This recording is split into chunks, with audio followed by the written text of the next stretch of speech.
thành viên trong Mỹ và toàn thế giới biết là tôi đến Việt Nam. They all wanted me to say, tell you hello.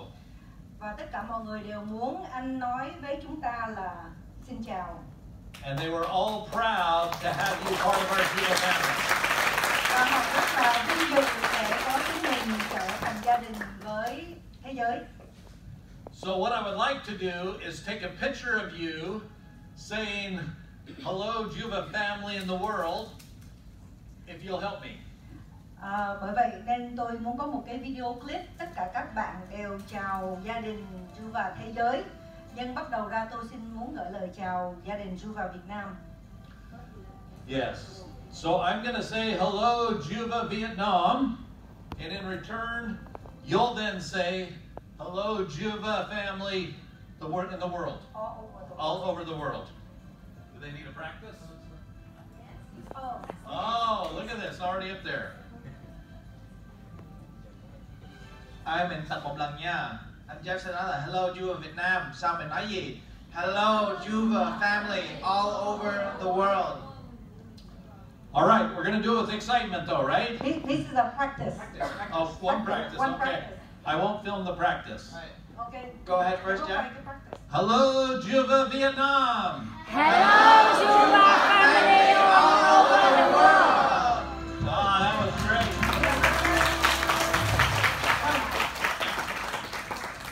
Bây giờ thật luôn được chưa? Bây giờ mình thật nha.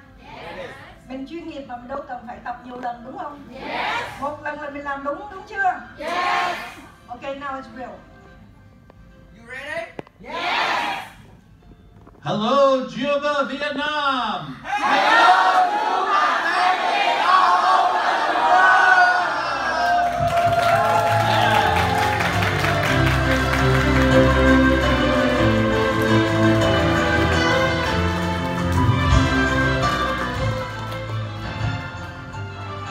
Well, thank you. That was fantastic. Anh rất là cảm ơn, rất là tuyệt vời.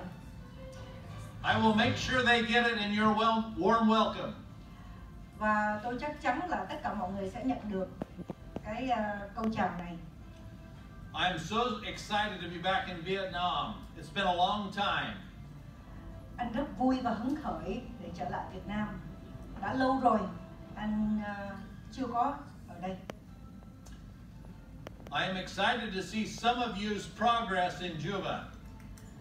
Và anh rất là hãnh diện để thấy có nhiều người đã thành công trong Juuva.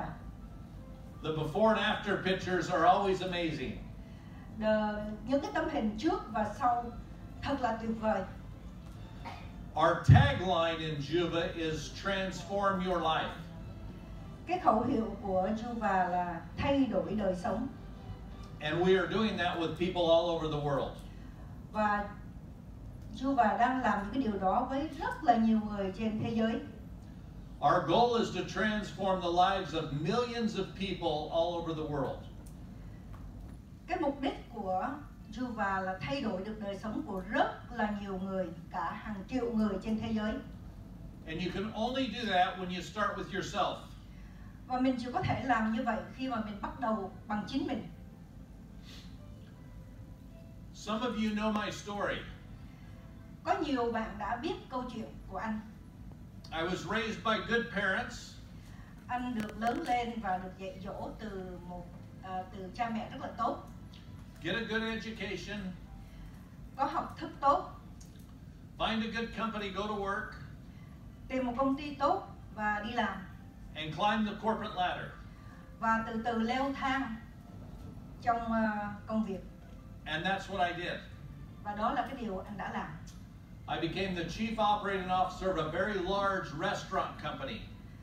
Anh trở thành giám đốc trong một chuỗi hệ thống nhà hàng. Over 400 restaurants in the United States and Australia. Có trên 400 cửa nhà hàng ở Mỹ và ở Úc. And I was in charge of all operations. Và anh điều hành tất cả mọi hoạt động. My company car was a Learjet. Xe của anh là cái máy bay tư nhân. Every morning I would go get on the plane and go fly around the United States and visit more restaurants. Mỗi sáng anh đều đến sân bay để lên máy bay tư nhân của anh để anh bay từ thành phố này tới thành phố nọ để thăm hỏi tất cả các nhà hàng của anh. And I made good money. Và anh làm rất là nhiều tiền. But I didn't have a very good lifestyle. Nhưng anh không có cái cuộc sống tốt. Because I was on the road for 6, sometimes 7 days a week. Vì ngày nào anh cũng ở trên đường đi 6-7 ngày một tuần. So I had very little time with my family. Và anh không có thời gian cho gia đình của anh. So people always ask me, Jeff, why are you in this industry? Có nhiều người đã hỏi tôi là Jeff, sao anh lại làm công việc này? And I tell them, this is the better opportunity than where I was. Cái này anh đi hơi nhanh.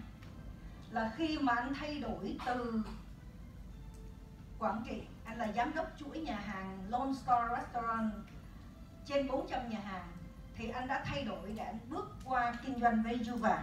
Thì nhiều người đã hỏi anh là sao anh làm cái điều đó. Anh đã trả lời là đây là một cơ hội tốt hơn. You go a little bit too fast. You skip the part and you go to Juuva. All right. I already added on. You had it on, so we're up, caught up now? Yes. Okay, good. One of the first millionaires ever in the United States was a man named J. Paul Getty. Người triệu phú đầu tiên ở Mỹ là J. Paul Getty.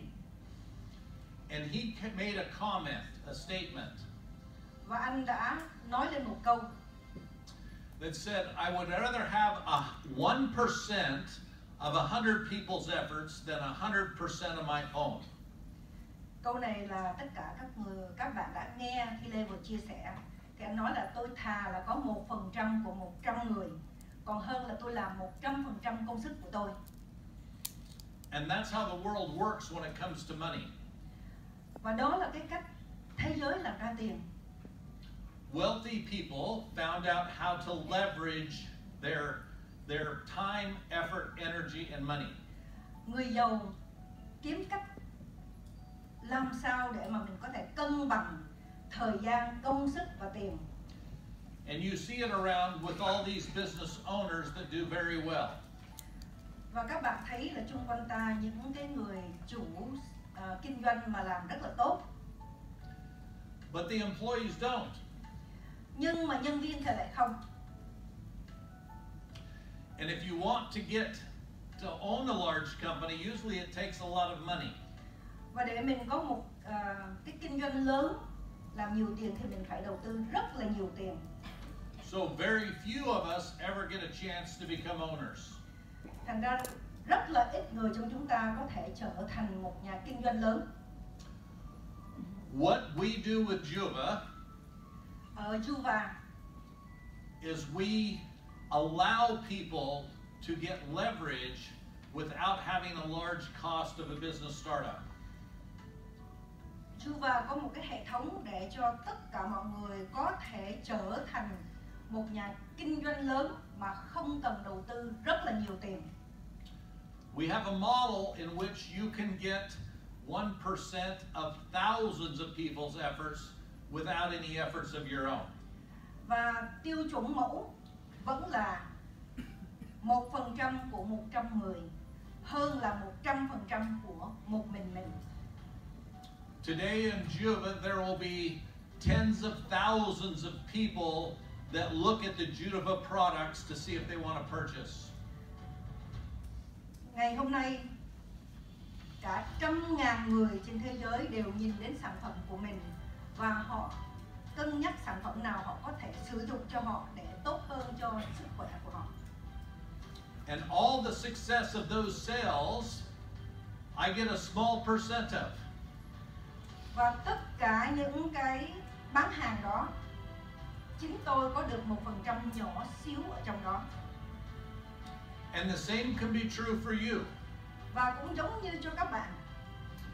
You can build a team of sellers. Mình có thể xây một hệ thống bán hàng. And when they sell something, they do very well. Và khi họ bán được nhiều hàng và họ làm rất là tốt. And because you introduce them, you get a small percent of that sale. Và vì mình là người mang họ vào, mình đào tạo họ, thì mình sẽ được một phần nhỏ của cái tổng số bán hàng đó, nhưng mà không phải từ những người bán hàng, mà từ công ty trả thưởng xuống cho các bạn. There was one day where we tried to figure out how many actual meetings were happening inside Juuva. Có một ngày, Juuva đã để ý xem có bao nhiêu cuộc họp xảy ra trong Juuva. And we figured there was over 2,000. Và đã khoảng 2.000 cuộc họp. The time it would take me and my wife to do 2,000 meetings would be years. Nếu mà để cho tôi và vợ tôi tổ chức và điều hành 2.000 cuộc họp thì sẽ cả năm trời. But to be able to leverage that, nhưng để cân bằng nó, we could never do that on our own. We could only do that through a team. Chắc chắn là chúng tôi không thể tự làm được, nhưng chúng tôi đã thực hành được qua hệ thống. What I love about this opportunity for everybody in this room, anh muốn cái cơ hội này đến cho tất cả những người trong khán phòng này. There will come a day when there will be thousands and thousands of meetings happening. Sẽ có một ngày khi mà có cả hàng ngàn cuộc họp, cuộc đào tạo xảy ra. That will happen in a team you have created. Và cái đó nó sẽ thực hành và nó thành quả được nhờ cái hệ thống mà các bạn tạo ra. And all the successes of those meetings will benefit you. Và sự thành công của tất cả các cuộc họp, cuộc đào tạo đó sẽ là một phần lợi nhuận cho các bạn. So people always say, Jeff, why are you here? Bởi vì có nhiều người cứ hỏi tôi là Jeff, tại sao anh ở đây? Why would you leave that prestigious corporate job and do this industry? Sao anh có thể rời một cái công việc mà quá là đẳng cấp, And it's là very có nhiều tiền mà để đến đây? and it's very easy. Rất là dễ thôi. Because I can have all the money I had then and more. Vì tôi có thể làm hơn cái số tiền mà công ty đã trả tôi trước kia.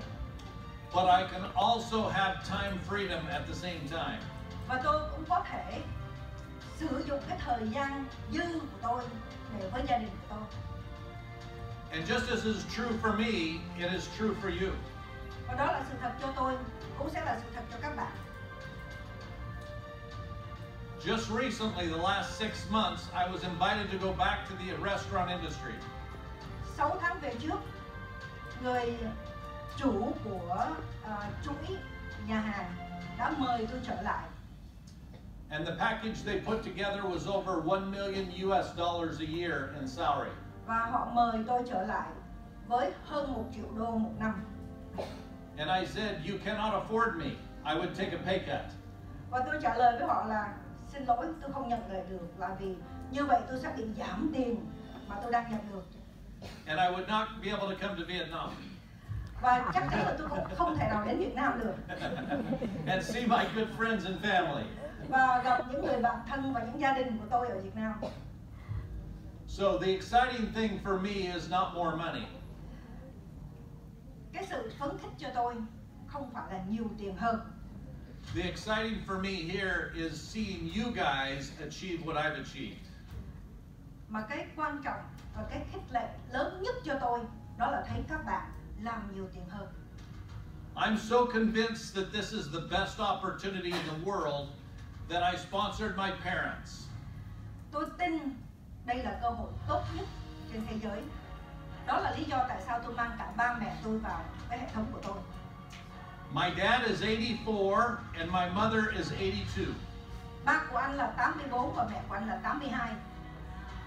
This year they'll surpass $1 million in earnings. Năm nay cha mẹ tôi sẽ làm trên 1 triệu đô.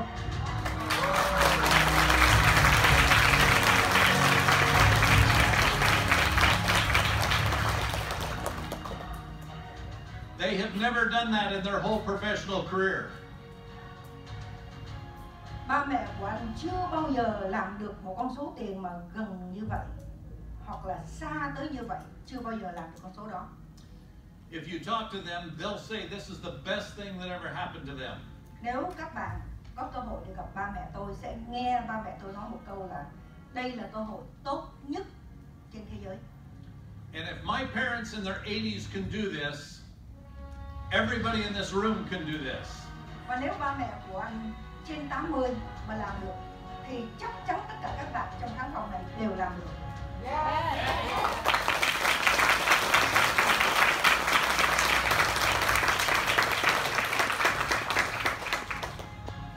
It wasn't just good for my parents, it was also good for my siblings. Nó không chỉ tốt cho ba mẹ của anh, và đồng thời nó rất là tốt cho các con của anh luôn. My sister Megan and her husband Travis are diamonds in the industry. Em gái của anh, xin lỗi, tốt cho cả các anh em của anh. Em gái của anh và chồng của cô ta đã là diamond. And $100,000 annual earners. Và hàng năm kiếm cả $100,000. They've done better here than they did anywhere else. Họ đã làm nhiều tiền hơn ở Juuva so với tất cả các nơi khác họ đã làm. Yes, this is my parents here. Đây là ba mẹ của anh. Trên $1 triệu nha các con. But it wasn't just good for my siblings. I enrolled all of my kids. Nó không chỉ riêng cho anh chị em của anh và cho cả con của anh luôn. My oldest daughter is a single mother with sole custody of her child. Con gái lớn của anh là mẹ đơn thân và tự nuôi con của mình. She was struggling in the restaurant industry as a waitress. Bao nhiêu năm vất vả để làm phục vụ cho nhà hàng. This is her and her daughter here. Hình dưới này là con gái của anh và cháu ngoại của anh. She is a double diamond in Juuva. Và cô ta đang là double diamond như vậy. She went from a struggling single mother to driving a Maserati and now calls herself the Maserati mom. Từng vất vả để mà đi làm phục vụ nhà hàng, để tới bây giờ cô lái cái xe Maserati. Đó là một cái siêu xe mà trên $200,000 một chiếc.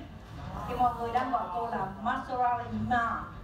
Không phải là mẹ đơn thân mà là mẹ lái Maserati, mà lái siêu xe. And she has transformed her life. Và con gái của anh đã thay đổi đời sống của cô. And this is my second oldest, Kirsty. Cái người mặc váy xanh là con gái thứ hai, tên Christy. She has 4 children. Có 4 đứa con. Her husband works in the military as an officer in the Marine Corps. Chồng của con gái anh là sĩ quan what? Marine Corps. Marine là cái gì các con? Là lực lượng đặc biệt hả? Hải quân. Ok, chồng của con gái anh là sĩ quan hải quân. He just left the Marine Corps so they could focus on Juuva full time.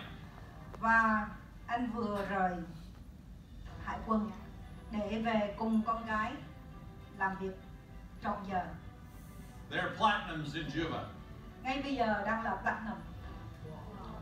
And this is Bailey. Bailey là người con gái thứ ba. She is married with no kids. Có gia đình rồi nhưng mà chưa có con. She is a triple platinum in Juuva. Và người con gái thứ ba của anh đang là triple platinum ở Juuva. She went to college and Juuva paid all of her bills, living expenses, education, food, so she had zero debt leaving college. Ngay bây giờ là Juuva đã làm đủ tiền ở Juuva để trả tất cả các tiền nợ khi đi học, tiền ăn, tiền ở, tiền xài, tất tần tật từ Juuva làm ra còn dư nữa. She's working on becoming a diamond by convention. Và cô đang chạy để lên diamond tới tháng 8, trước tháng 8. And then my youngest, Kinley, is 17. Con gái trẻ nhất của anh là có 17 tuổi thôi. In the US, they can't sign up in Juuva till they're 18. Ở Mỹ không được tham gia cho đến khi 18 tuổi. So she's not in Juuva yet. Thành ra con gái út của anh là chưa tham gia được Juuva. But she told all of her sisters she will be the most successful in the family in Juuva. Nhưng mà con gái của anh đã tự tin và dám nói với mấy người chị là em sẽ làm giỏi hơn các chị.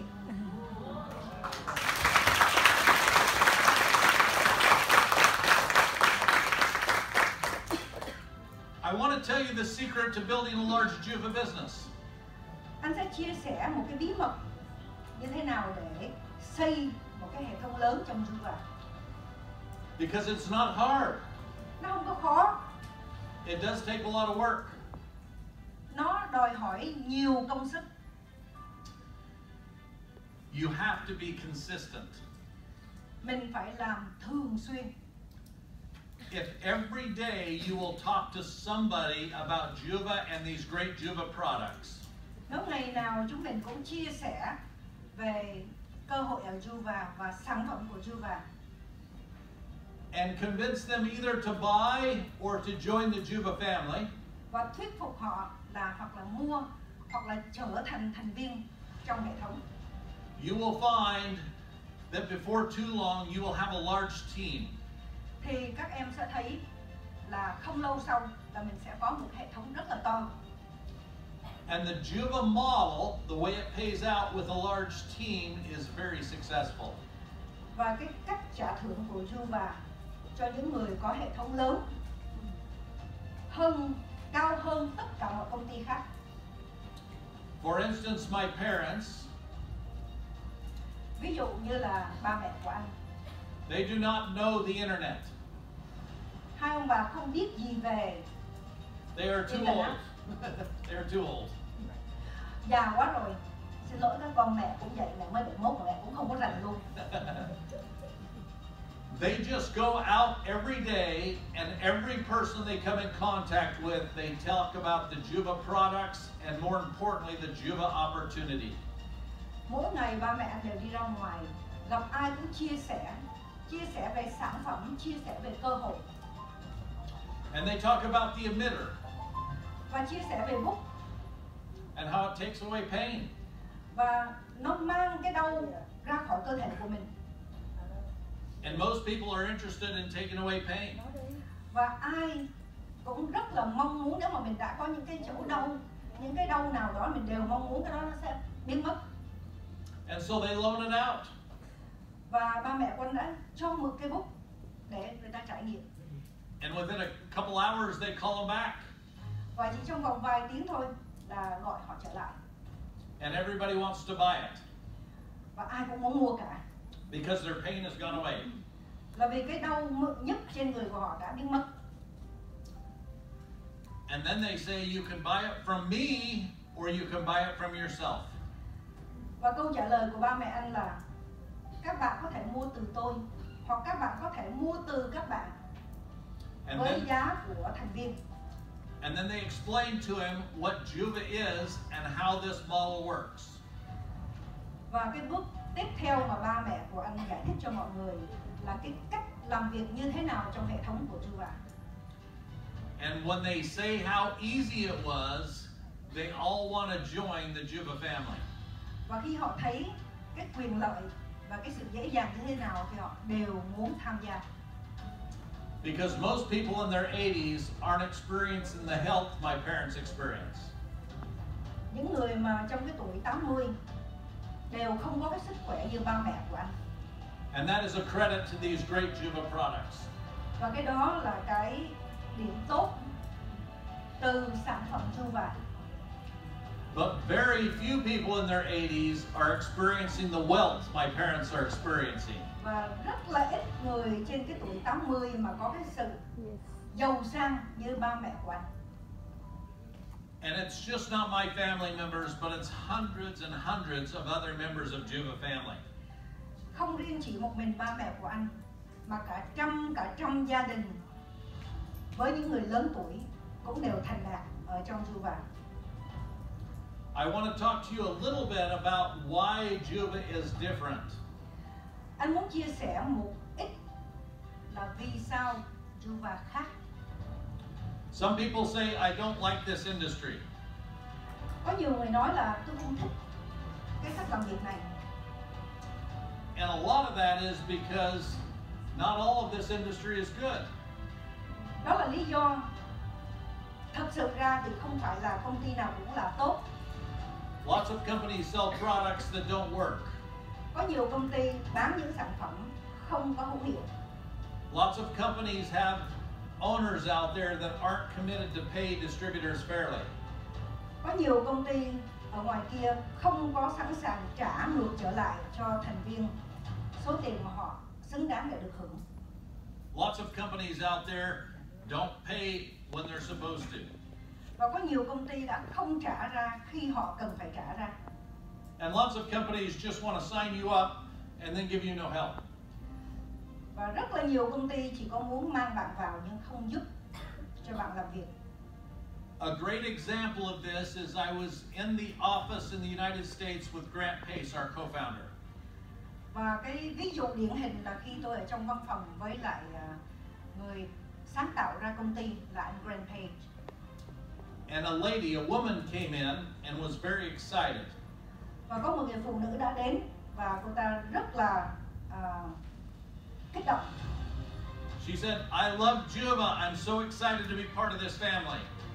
Cô nói là tôi yêu Juuva và tôi rất là hạnh phúc và sung sướng để trở thành một thành viên trong hệ thống Juuva. And she said, but my husband is not excited. Nhưng chồng của tôi thì lại không ủng hộ. He does not like the industry. Anh không thích cách làm việc hệ thống này. And without hesitation, và không ngần ngại, Grant said, if he doesn't like this industry, tell him to come see us because he'll love Juuva. Cứ mang chồng của cô đến đây gặp chúng tôi. Tôi bảo đảm là anh ta sẽ đổi ý và thích kinh doanh hệ thống này. Because we just do it different here. Vì ở đây chúng tôi vận hành khác. There are 6 things that really set us apart. Có tới 6 phần khác nhau với lại bên ngoài. The first is Juuva is a debt-free company. Đầu tiên, Juuva không nợ bất cứ người nào hoặc ngân hàng. The two co-founders have multiple years of successful experience in this industry. Hai người thành lập công ty đã có rất là nhiều năm kinh nghiệm, rất là nhiều năm thành đạt và rất là nhiều tiền. Juuva's product line has products that work. They're superior. They're top of the line products. Và sản phẩm của công ty rất là hữu hiệu, đứng đầu thế giới, vì tất cả các sản phẩm đều đã được nghiên cứu, lựa chọn để đưa ra cái kết quả rất là hữu hiệu. We have thousands of written testimonials how these Juuva products has transformed the way people experience health.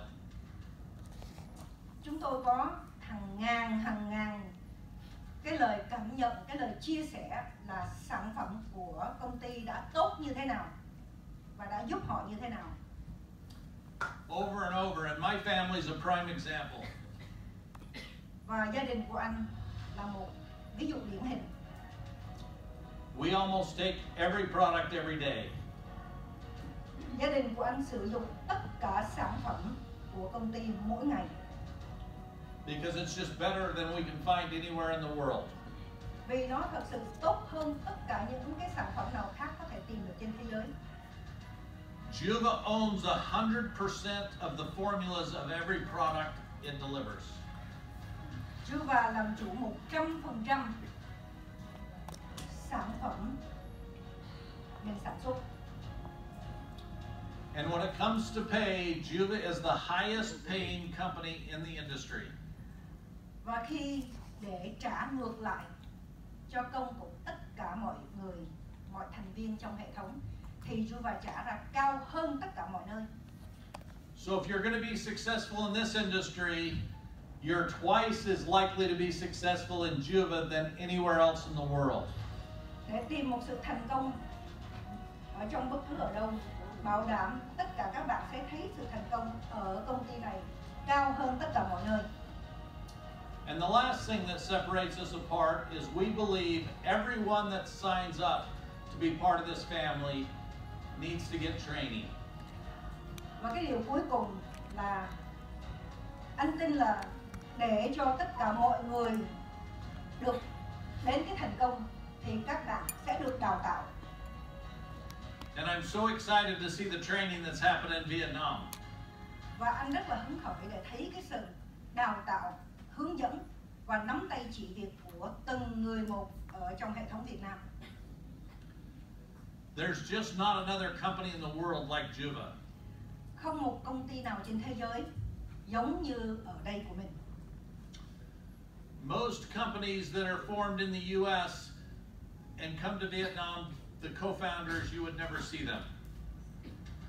Nhiều công ty của Mỹ về đến Việt Nam bảo đảm không ai thấy người thành lập công ty. And Grant Pace has been here every year up to COVID. Và anh Grant Pay là người thành lập công ty đã đến đây hàng năm cho đến khi mà Covid xảy ra. And you never see the top sales leaders in the company either. Và không ai có thể thấy được Master Distributor của công ty luôn. And before Juuva, I was coming twice a year. Trước khi Covid là anh đến đây 2 lần một năm. Và bây giờ khi mà Covid vừa mới qua là ngay lập tức anh đã tìm cách trở lại. The more successful you are, the more I'll come. Vì các em càng thành công thì cái tiền của anh nó sẽ càng cao hơn. I want to just talk to you a little bit about what the potential of you as a Juuva distributor in Vietnam is. Anh muốn chia sẻ cái hướng tương lai của Juuva Việt Nam như thế nào. Most of the companies outside of Vietnam that come to Vietnam, it is one of the last countries in the world to open. Còn nhiều những công ty khác khi họ vào đến Việt Nam thì Việt Nam mình là cái người cuối cùng ở trong cái đường dây hệ thống quốc tế của họ. So in Vietnam, the Vietnam distributors just really profit off Vietnam sales.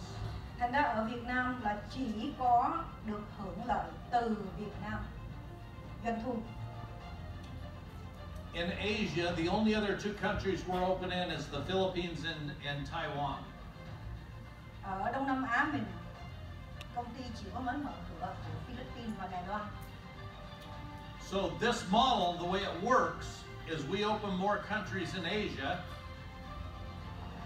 Và với cái hệ thống thì khi mà công ty mở thêm nhiều nước nữa trên thế giới. Because you have great leaders like Yvonne, Eric, Kim. Và vì các em có những người đứng đầu như là mẹ Đại, anh Eric, Kinh Dung và Thi Lê và tất cả những double, triple, bottom up. As we open more countries in Asia, a large percent of those will be under Vietnam. Khi công ty mở phát triển hơn và mở nhiều nước nữa thì những nước đó sẽ nằm ở dưới Việt Nam.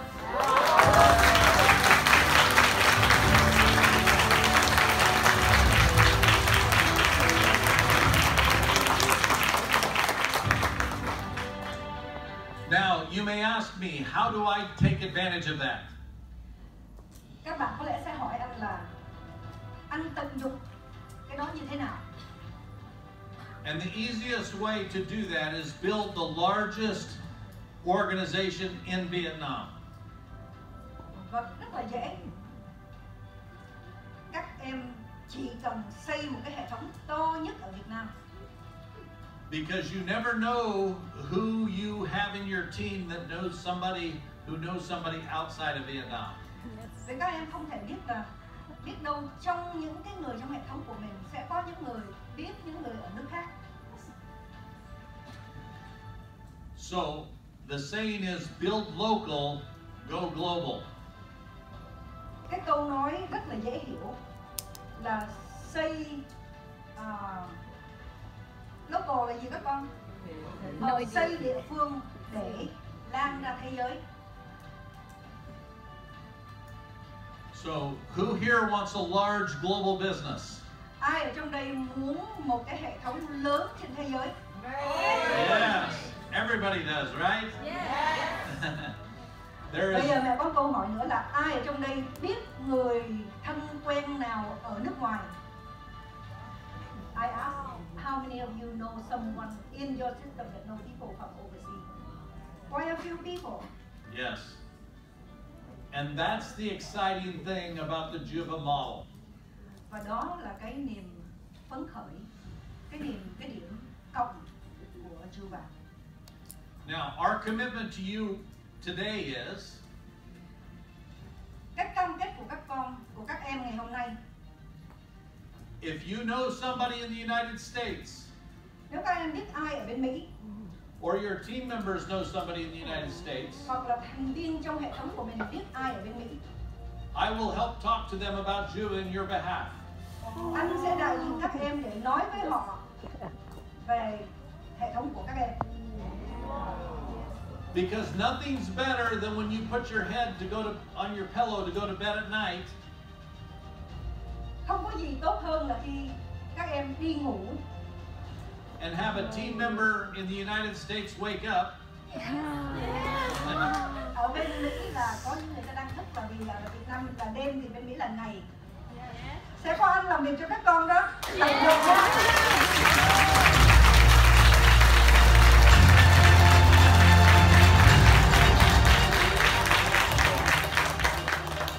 But the commitment just doesn't stop there. If you know people in the Philippines, if you know people in Taiwan, if you know people in Mexico, if you know people in Canada, the countries we're open, we will help you make contacts and make presentations in those countries for you and your team members. Các em không chỉ cần biết người ở Mỹ, người ở Philippines, người ở Đài Loan, người ở Canada, người ở Úc, những chỗ nào mà những đất nước nào mà hệ thống có mở rồi thì cứ việc giới thiệu người thì sẽ có người làm việc cho các em để nói chuyện với những người bên đó.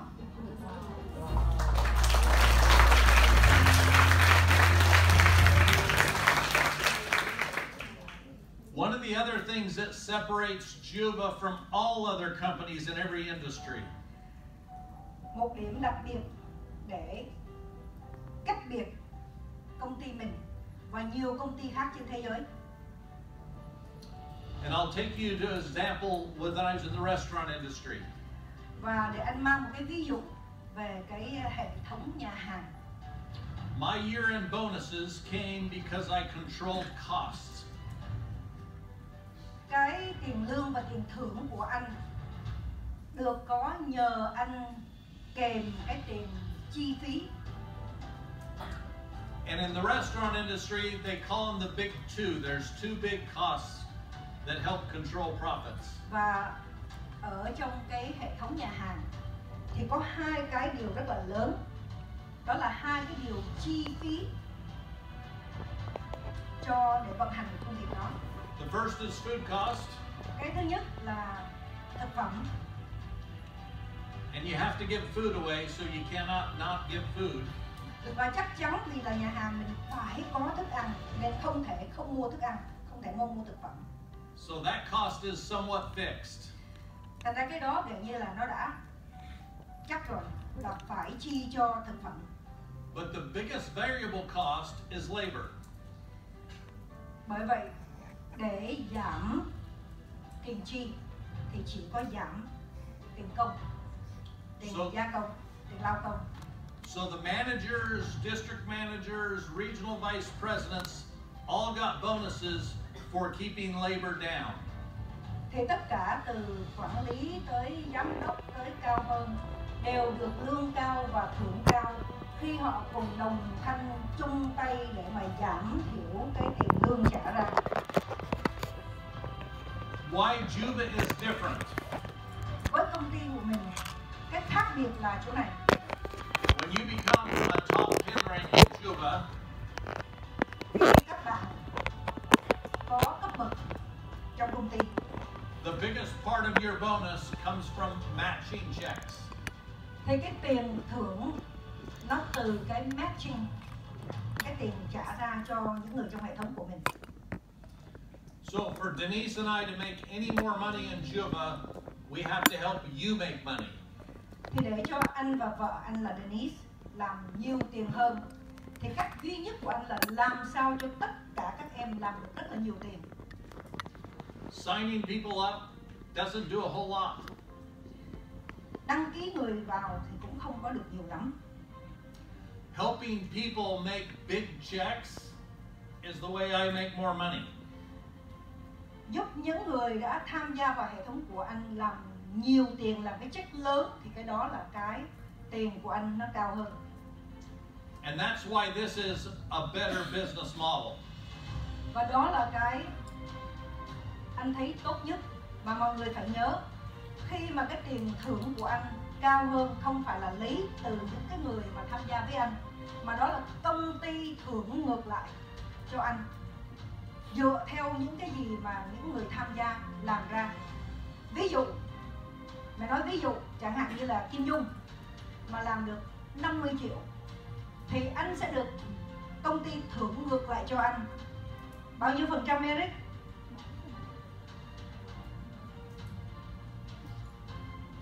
7% dựa trên cái check của Kim Dung. Kim Dung vẫn lãnh đủ 50 triệu, nhưng công ty thưởng cho anh 7% trong cái check của Kim Dung. Và nếu mà anh có càng đông người tham gia thì cái check của anh sẽ rất là lớn. Đó là lý do tại sao anh có thể làm rất là nhiều triệu một năm trong công ty này.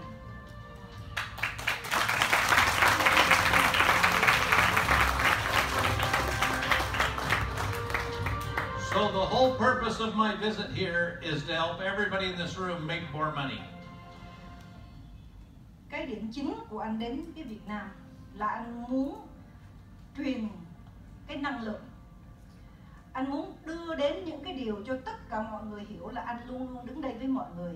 Và anh muốn tất cả mọi người ở trong cái hội trường này và nhiều hơn nữa làm rất là nhiều tiền. So hopefully the next time Yvonne takes a large group to the island, everybody in this room can attend. Thành ra anh mong là lần tới khi mà mẹ Đại đưa hệ thống mình ra đảo của mẹ, thì tất cả những ai ngồi trong khán phòng này đều đi cả. Chắc chắn là phải nhiều hơn cái số người trong khán phòng, là vì tất cả những ai đạt cái cơ hội để ra đảo của mẹ đều có thể mua cho cha mẹ mình cùng đi theo. Thì vừa rồi cũng có một số người đã mang được phụ huynh của mình theo. Cái đó là cái niềm vui của mẹ. We have our annual convention in August. Hàng năm là công ty có cái convention xảy ra trong tháng 8. I know Yvonne is talking about running a promotion for you to attend. Anh biết là mẹ Đại đang muốn cho những ai có thể đi được Mỹ, mẹ sẽ mang đi. So you can walk across stage and be recognized in front of the Juuva family globally. Thì nếu mà các em có đến với cái convention đó thì tất cả mọi người đều được mời lên sân khấu và hiện diện trên sân khấu cho toàn thế giới ngắm.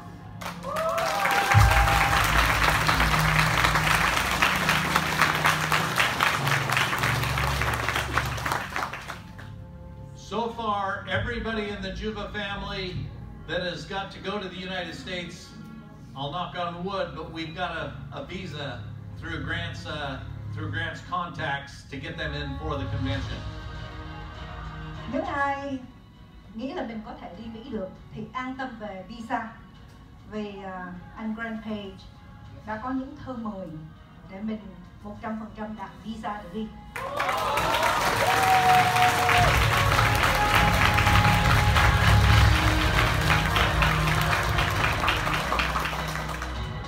So if I don't make it back to Vietnam before August, nếu anh chưa trở lại được Việt Nam trước tháng 8, I will see you all in the United States.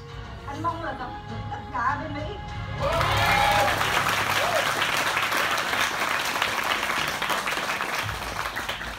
I'm so proud of everybody in the room. Anh anh quá là hãnh diện về tất cả mọi người trong khán phòng này. Whether you're some of the distributors that have been here for a long time, dù các em là những thành viên lâu năm, or you're brand new, hay là mới, or you're maybe looking at Juuva as an opportunity, hay là đang đến đây để tìm hiểu cơ hội ở đây, I'm excited to offer you the Juuva opportunity. Và anh rất là phấn khởi để đưa cơ hội này đến cho các em. So you can transform your lives, but more importantly, transform the lives of millions across the globe as we build this brand. Để cho các em có thể thay đổi được cuộc đời của mình và những người gần mình, những người chung quanh mình và gia đình của mình. So, on the count of 3, can we do Juuva, Juuva, Juuva? Anh muốn đếm 1, 2, 3 thì tất cả anh đều la lên là Juuva, Juuva, Juuva. I want to say something first. Trước khi mà mình ngưng, mẹ muốn truyền tải một cái lời này xuống cho tất cả các con. Mẹ gọi các con vì mẹ 71 rồi. Nếu mà tuổi ta mẹ tới 70 hưa rồi.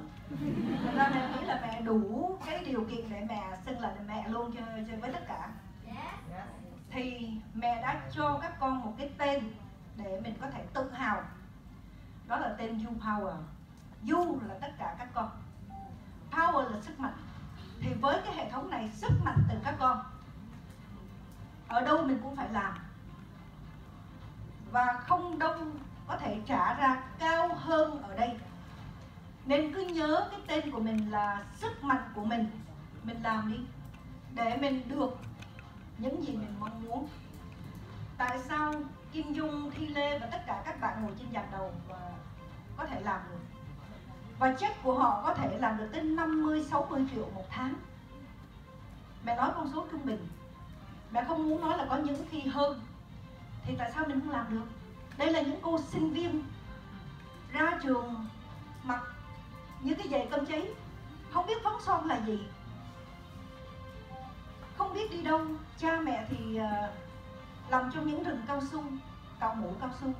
Để ngày nay tất cả các cha mẹ của các em đều được về hưu, đều không cần đi làm nữa. Và chuyến đi chơi nào cũng được tháp tùng đi chơi chung, là vì các em làm dư tiền để mang cha mẹ mình đi. Thì mọi người hãy dùng đó là động lực. Cái này không có phải là một cái mà để đưa ra là cò mồi hay là để câu view, mà đây là sự thật. Thì mình đã có người đi trước đã làm được. Mình hãy sử dụng đó là những cái hình ảnh mẫu để mình có thể mình đạt được. Ai cũng làm được. Mình chỉ cần nhớ một câu, đi đâu cũng phải làm. Mà làm ở đâu để tạo ra cái hiệu quả cao nhất và tốt nhất đến đó. Mẹ bảo đảm với các con hơn 40 năm kinh nghiệm, làm trên 8 nước.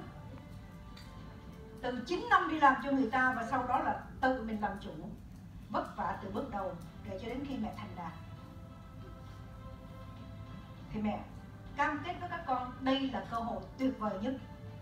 Mẹ sẽ không đứng đây nếu đây không phải là cơ hội tuyệt vời nhất. Với tiền mẹ có, với sức khỏe mẹ có, mẹ dư sức bay nhảy tất cả mọi nơi, nhưng mà mẹ ở đây với các con vì mẹ tin với hệ thống của Juuva, tất cả các con có thể tận dụng được cái sức mạnh của mình để mình vươn lên và mình thay đổi đời sống của mình và những người thân của mình. Ok? Yes. Before we do the cheer, I just want to publicly thank Yvonne. We would not be here in Vietnam if it wasn't for our partnership here with Yvonne. And I just want to tell everybody in this room how proud Juuva is of Yvonne and how proud we are of everybody in this room. But thank you, Yvonne. Anh muốn lấy cái cơ hội này để cảm ơn mẹ Đại, là nhờ sự hiện diện của mẹ Đại và nhờ sự cùng cộng tác với công ty, với tập đoàn để mình có Juuva ở Việt Nam. Thì anh rất là cảm ơn.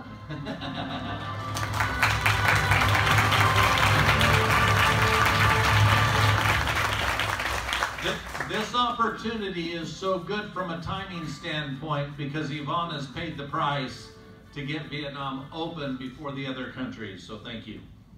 Cái cơ hội này hiện diện ở đây và có ở đây là nhờ mẹ Đại đã lấy cái cơ hội mở Việt Nam trước những đất nước khác. Bởi vậy Việt Nam mới đang ở cái vị trí mà mình đang ở. Thank you. Ok, mọi người sẵn sàng chưa? Khi mà mẹ đếm 1, 2, 3 thì tất cả mọi người đều hô Juuva 3 lần nha. Sẵn sàng chưa? 1, 2, 3. Juuva, Juuva, Juuva.